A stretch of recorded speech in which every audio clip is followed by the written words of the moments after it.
有人話股票係紙，有人話股票係公司嘅一部分。作為股票新手嘅你，可能都唔知要信邊一個人講嘅嘢好，甚至去到投資大師級別嘅人個答案都係咁樣，兩個答案完全唔同。咁我哋到底要信邊一個好？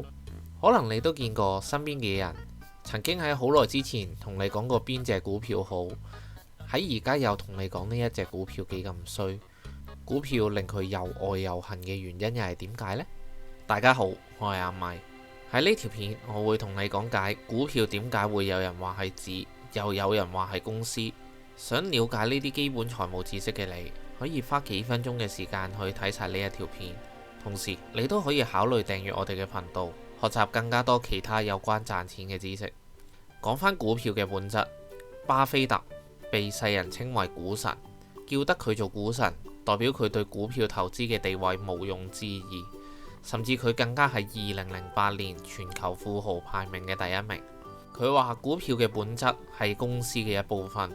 投資股票就係要成為公司嘅老闆，等公司為你帶嚟獲利。然後係 Mark Minervini， 被人稱為股票魔法師嘅佢，多次得到全美投資大賽冠軍，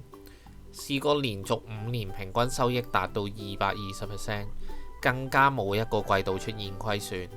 總收益超過300倍。但係佢就話股票只係一張紙。既然兩位都係知名嘅投資大師，但係個答案竟然係差天共地。作為股票新手嘅你，覺得相信邊一位大師先啱？但我可以話俾你聽，其實佢哋兩個答案都係啱。可能你覺得我喺度開玩笑，但係股票嘅本質其實只係觀點與角度嘅問題。但呢樣嘢亦係決定到你能否成為賺錢嘅投資者嘅關鍵。首先，我想講返點解股票會代表一間公司，就係當公司需要資金拓展業務嘅時候，會將自身分為若干嘅股份，然後向投資者出售。購買股份嘅投資者就會成為公司嘅股東，亦係擁有咗公司一部分嘅所有權。股份嘅數量決定咗股東喺公司入面嘅權利比例。例如某間公司佢擁有1000股，而你持有佢100股，你就係擁有嗰間公司10% 嘅擁有權。而股東嘅權利包括參與公司嘅重大決策，例如係股東大會作出表決，分享公司嘅利潤，例如派息等，以及公司價值增長嘅時候，透過出售股份獲得嘅利益。可能你聽到呢度咪覺得咁股神巴菲特講嘅咪啱咯？咪住先，請你聽埋以下股票嘅歷史。喺股票交易早期嘅歷史入面，股票係一張用嚟證明持有人擁有某間公司股份嘅紙。佢係起源於17世紀嘅荷蘭東印度公司。嗰間公司係世界上第一間公開發行股票嘅企業。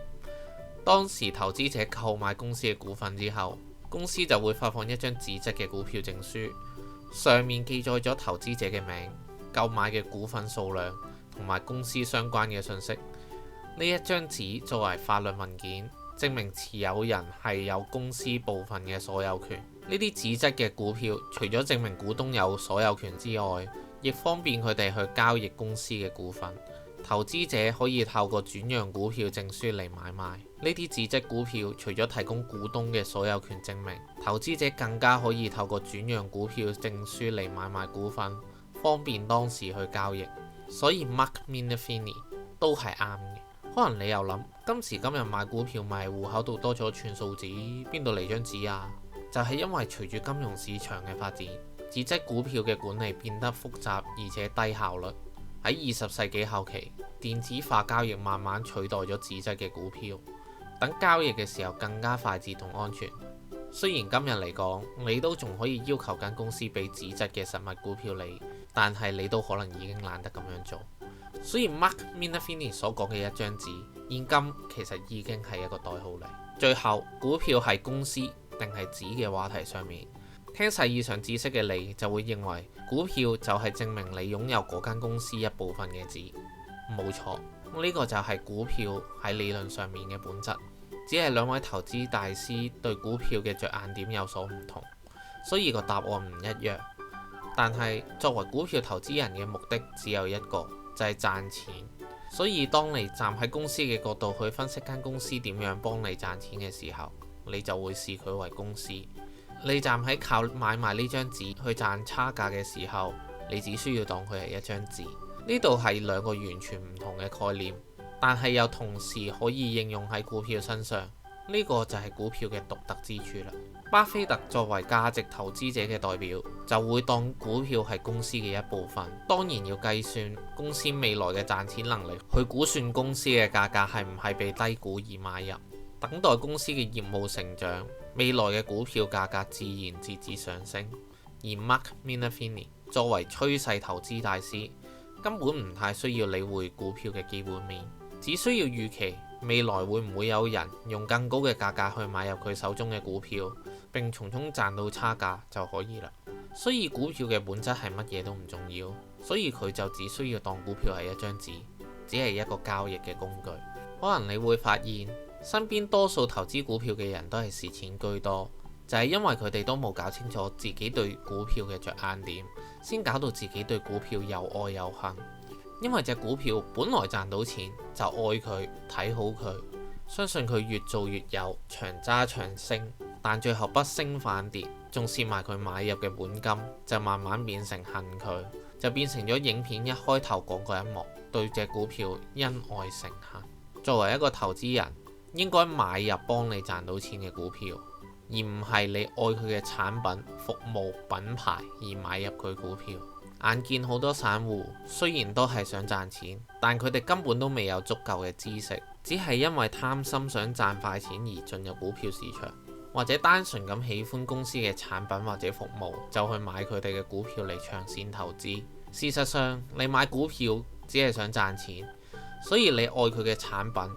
佢嘅服務、品牌，並唔係決定到你係唔係應該買入呢一隻嘅股票。因為愛間公司同佢股價嘅表現係可以完全冇關係。喺度我為大家分咗4個買入股票之後令人又愛又恨嘅類別，分別就係有 A 愛間公司而嗰間公司嘅股票都升， B 愛間公司但係佢嘅股票唔升， C 唔愛間公司但係佢嘅股票升， D唔愛間公司，佢嘅股票亦唔升。作為一個有感情嘅人，你當然係會買你愛嘅公司，即係 A 同 B。但係作為一個理性嘅投資者，你應該係要投資 A 同埋 C。首先就係 A， 呢個似乎係人人都希望見到嘅結局，因為公司傑出嘅財務數據同股價不斷上揚，你即使當佢係公司定係紙都好，都係可以賺到錢。但係股票世界上咁多隻股票，而呢啲股票可以話係少之又少，根本唔係咁易俾一個投資小白就買到呢類型嘅股票。然後令我最擔心嘅就係 B， 因為似乎股票市場話俾你聽，你嘅投資決定係唔正確，但係因為喜歡間公司嘅關係，所以令好多人進退失據。其實作為一個理性嘅投資人，見到間公司財務數據變差，就要敢於止蝕離場。唔好再幻想佢以前有幾咁好，終有一日會回勇。而你當佢係張紙嘅話，因為唔會對佢有任何感情，根本都唔會買呢一間公司。而 C 就唔會令一個普通人買到，因為你根本都唔會留意到佢，或者唔買佢。